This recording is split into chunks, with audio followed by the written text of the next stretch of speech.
Hello दोस्तों, स्वागत है आपका हमारे यूट्यूब चैनल में। दोस्तों, आज की एक ऐसी सच्ची घटना सुनाने जा रहा हूं जिसे सुन करके आप लोग हैं जो हैरान हो जाओगे। दोस्तों, आज की जो सच्ची कहानी है इसकी शुरुआत होती है उत्तर प्रदेश से, और उत्तर प्रदेश का एक ज़िला लगता है बिजनौर, और वहीं का रहने वाला होता है एक राम गोपाल, जो कि पेशे से एक ट्रक ड्राइवर होता है। उनकी पत्नी होती है परिवार में, और उसके 3 लड़के होते हैं। दोस्तों, उनकी कुछ खेती होती है और खेती बाड़ी, और जो राम गोपाल होता है वो बच्चों का जो खर्चा है वो खुद उठाता था, और उनके बच्चे हैं जो लगन और मेहनत के साथ में पढ़ाई किया करते थे। दोस्तों, उनके जो लड़के होते हैं एक की उम्र होती है 17 से 18 साल, और उनसे बड़ा होता है उनकी उम्र होती है 23 से 24 वर्ष की, और एक होता है 25 से 26 साल के लगभग। दोस्तों, तीनों लड़के होते हैं जो राम गोपाल के पढ़ाई में बहुत ही ज़्यादा जो है होशियार होते हैं। उनका पिताजी है उनसे कहता है कि बेटा आप जो है जी तोड़ के मेहनत करो, पैसा लगाना मेरा काम है। आपको एक ना एक दिन जो है समाज में मेरा नाम रोशन करना है। और दोस्तों, वह इसी चीज़ को लेकर के अब अस्वस्थ हो जाता है। दोस्तों, जो उनकी पत्नी होती है मीना, वह जो है अपने घर में ही गृहस्थी का काम किया करती थी, और खेती बाड़ी थी उनकी उसको संभाला करती थी। दोस्तों, इस तरीके से उनका परिवार है जो बहुत ही खुशहाल ज़िंदगी जीता था। तीनों लड़के सुबह स्कूल जाते थे और शाम को घर आ जाते थे, और घर आने के बाद में अपने माता के साथ काम में हाथ बटाते थे। दोस्तों, राम गोपाल है जो एक एक दो दो महीना तक जो है ट्रक ड्राइवर वहीं पर रहा करता था, और वहाँ से जैसे उन्हें मौका मिलता था तो घरे आ जाता था। दोस्तों, ऐसे ही उनका परिवार का समय निकलता जाता है, और एक दिन ऐसा होता है कि अचानक से राम गोपाल है जो ट्रक एक्सीडेंट के कारण उनकी मौत हो जाती है, और उनकी पत्नी मीना के ऊपर जो है दुखों का पहाड़ टूट जाता है।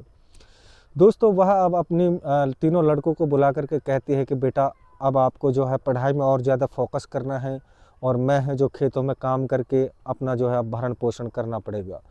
चूँकि ये दुखों का पहाड़ है, ये तो हमारे सर पे आ गया है, और इससे हमें लड़ना है, और तुम्हें अपना पिता का जो है सपना है उसको पूरा करना है। दोस्तों, तीनों लड़के हैं जो पढ़ाई में होशियार थे, और अपने माता की बात मान करके अब बहुत ही ज़्यादा मेहनत करने लग जाते हैं। दोस्तों, ऐसा होता है कि एक दिन बड़ा लड़का होता है जो उनकी जॉब लग जाती है लखनऊ के एक बहुत ही बड़े कंपनी में, और वो वहीं पे जा कर के सेटल हो जाता है। दोस्तों, अब रह जाते हैं उनके 2 लड़के, और 2 लड़के भी मेहनत करते हैं, और उनकी माता है उनकी उम्र होगी तकरीबन 35-65 साल के लगभग। दोस्तों, अब वो कहती है कि अब मेरे शरीर में इतनी जान नहीं है कि जो मैं खेतों में काम कर सकूं। इसीलिए वो अपने दोनों लड़कों को बुला के कहती है कि बेटा जो तुम है तुम भी कहीं अच्छी जगह नौकरी लग जाइए तुम्हारी भी, और फिर तुम्हारी शादी कर देंगे, जिससे कि मेरे ऊपर से जो है तुम्हारा कर्ज है एक तरीके से ये चढ़ा हुआ है जो ये उतर जाए। दोस्तों, उनके दोनों लड़के हैं वो मेहनत करते हैं, और इतनी कस्तोड़ मेहनत करते हैं कि आखिरकार उन दोनों का जो है सरकारी जॉब लग जाती है। अब दोस्तों, जो मीना होती है अब वो बिल्कुल आश्वस्त हो जाती है, और खुश रहती है मन ही मन में, और कहती है कि अब जो मेरे पति हैं जो उनकी आत्मा को अब शांति मिल गई होगी। दोस्तों, अब जो तीनों लड़के हैं वैसे काफ़ी होशियार थे, और तीनों सरकारी जॉब पकड़ लेते हैं, और जॉब पकड़ने के बाद में दोस्तों वो खुद ही अपनी पसंद की शादी कर लेते हैं, और शादी करने के बाद में वह अच्छे शहर में जा कर के सब रहने लग जाते हैं। उनकी माँ है अब जो उसी गांव में रहती थी, वो सोचती थी कि मैंने आखिर इतने दुखों के साथ में अपने बेटे को पाला पढ़ाया, और आखिर उन्होंने मेरे साथ में ये क्या कर दिया कि जो अब है उन्होंने शादी के लिए मुझे पूछा तक नहीं। और दोस्तों, अब वह खेती पर ही निर्भर रहने लग जाती हैं। दोस्तों, एक दिन की बात होती है कि उनकी तबीयत है जो थोड़ी सी ख़राब हो जाती है, और वह हॉस्पिटल से दवा लेके आती है, और दवा लाने के बाद में वो फिर से ठीक हो जाती है। दोस्तों, अब वो खेती पर ही निर्भर रहती है, तो अब समय आ जाता है खेतों को बोआने का टाइम है। वह एक पड़ोस के रहने वाले सतीश के पास जाती है, जो कि एक 28 वर्षीय लड़का था, वह ट्रैक्टर का चालक था। उनसे कहती है कि सतीश बेटा जो है तुम हमारे खेत को जोत के आ जाना, मैं तुम्हें जो पैसा दे दूँगी। सतीश कहता है कि दादी मुझे खेतों का नहीं पता है, जो तुम्हें ही हमारे साथ में खेत पे चलना होगा, तब जा कर के मैं आपका खेत है वो जोत के आ जाऊँगा। दोस्तों, जो मीना होती है वो कहती है कि ठीक है, जब तुम्हें समय मिले मुझे कॉल कर देना। वो उनको अपना नंबर दे देती है, और कहती है कि मैं आपके साथ में उस टाइम चल दूँगी। दोस्तों, अब एक दिन की बात होती है कि शाम के समय में जो सतीश होता है वो मीना को फ़ोन करता है, कहता है कि चाची आ जाइए, जो मैं खेत जोतने के लिए जा रहा हूँ। दोस्तों अब जो मीना होती है वह उस लड़के से कहती है कि ठीक है, तुम खेत पे पहुँचो, मैं भी खेत पे पहुँच रही हूँ। दोस्तों इसी तरीके से वो दोनों हैं जो खेत पे पहुँच जाते हैं, और वहाँ जाने के बाद में दोस्तों जो महिला थी वो विधवा थी, और जो सतीश था वो भी अभी कुंवारा था। दोस्तों इस तरीके से जैसे वो खेत पे पहुंचते हैं तो वहां जाने के बाद में उनकी आंखों में पता नहीं ऐसा क्या हो जाता है। जो मीना होती है वो सतीश से कहती है कि बेटा नीचे आइए, मुझे तुमसे जो है कुछ बात करनी है। वो कहती है कि कितना पैसा लगेगा जो है खेत जोतने का। वो उनको अपना रेट है वो बताता है कि 2000 रुपये लेता हूँ। दोस्तों तभी जो मीना होती है वो कहती है कि बेटा 2000 रुपये तो मेरे पास में नहीं है, ऐसा करो कि जो तुम है तुम्हारी ख्वाहिश को जो मैं पूरा कर दूंगी, तुम है जो बस मेरा खेत जोत दीजिए और कुछ तुम्हें जो है पैसा भी दे दूंगी। दोस्तों जो सतीश होता है वो कहता है कि ठीक है, मैं आपकी बात मान लेता हूँ। और दोस्तों फिर वो खेत जोतते हैं, और जैसे ही अंधेरा होता है अंधेरा का फ़ायदा सतीश उठाता है और वह उस मीना के साथ में वो सब गलत काम करने लग जाता है। दोस्तों जैसे ही उनका दोनों का मन है जब तक खुश नहीं हो जाता तब तक वो इस काम को अंजाम देते रहते हैं, और जैसे ही उनकी तबीयत है भर जाती है तो तुरंत से जो है वो इस काम को बंद करके अपने घर आ जाते हैं।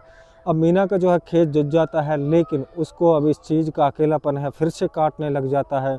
अब वो सतीश को रोज़ शाम को कॉल किया करती थी और उन्हें अपने घर बुला लेती थी।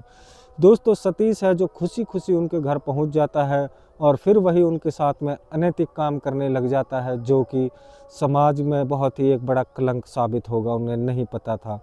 दोस्तों समय निकलता जाता है और उनका ऐसा ही नाजायज़ रिश्ता है जो कायम हो जाता है, और दोनों जब तक इस काम को अंजाम देते हैं जब तक उन दोनों का मन खुश नहीं हो जाता था। दोस्तों ऐसे ही समय निकलता जाता है, और एक दिन की बात होती है कि जो मीना होती है उनको दोस्तों चक्कर आके उनका सर है जो दीवार में लग जाता है, और लगने के बाद में वो बेहोश हो जाती है।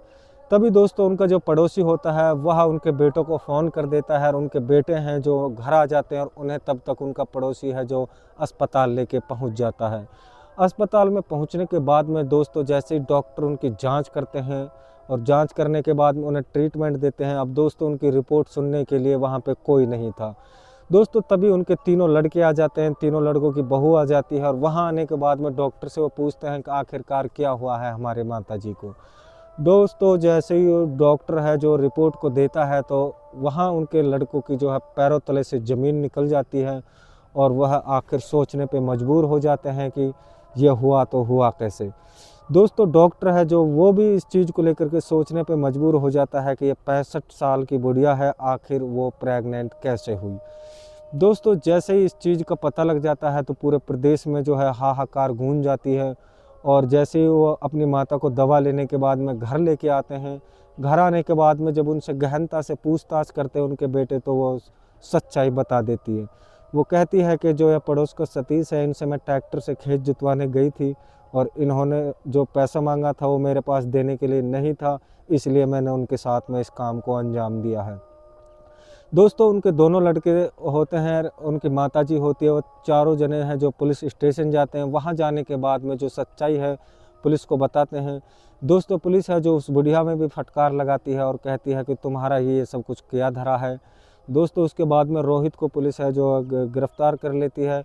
गिरफ्तार करने के बाद में जब उनसे गहनता से पूछताछ होती है तो वो कहता है कि सर इसमें मेरी गलती नहीं है, इन्होंने ही मुझे इस चीज़ का जो है लालच दिया था।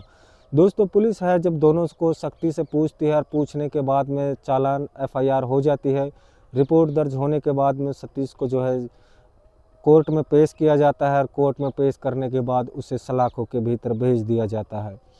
दोस्तों इस तरह की घटनाएं हैं जो हमारे समाज में आजकल बहुत ज़्यादा चर्चित होती हैं, और दोस्तों ऐसी इस तरह की घटनाओं पे हमें जो है समाज से अंकुश लगाना होगा। आखिर रोहित को भी उनकी उम्र का लिहाज करना था, और इसमें हमें लगता है कि मीना भी बराबर की भागीदार है। आखिर उन्हें उनकी जो है मजदूरी देनी थी, ना कि इस तरह की जो है उन्हें लालच में पाड़ना था उनको। और दोस्तों इस कहानी से आपको किसकी गलती लगती है हमें कमेंट करके ज़रूर बताना है। अगर वीडियो अच्छी लगी तो दोस्तों हमारे चैनल को सब्सक्राइब कर लेना है। और दोस्तों आप लोगों से फिर मिलते हैं कल एक नई कहानी के साथ में।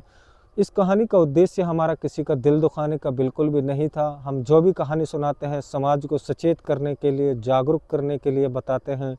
दोस्तों अगर आप लोगों को ये वीडियो पसंद आई हो तो कमेंट ज़रूर करना है, चैनल को भी सब्सक्राइब कर लेना है। मैं फिर से रिपीट कर दे रहा हूँ। दोस्तों आप लोगों से फिर मिलते हैं नई वीडियो के साथ में कल इसी वक्त के लिए। तब तक के लिए मैं लेता हूँ आप लोगों से अलविदा। जय हिंद, जय भारत।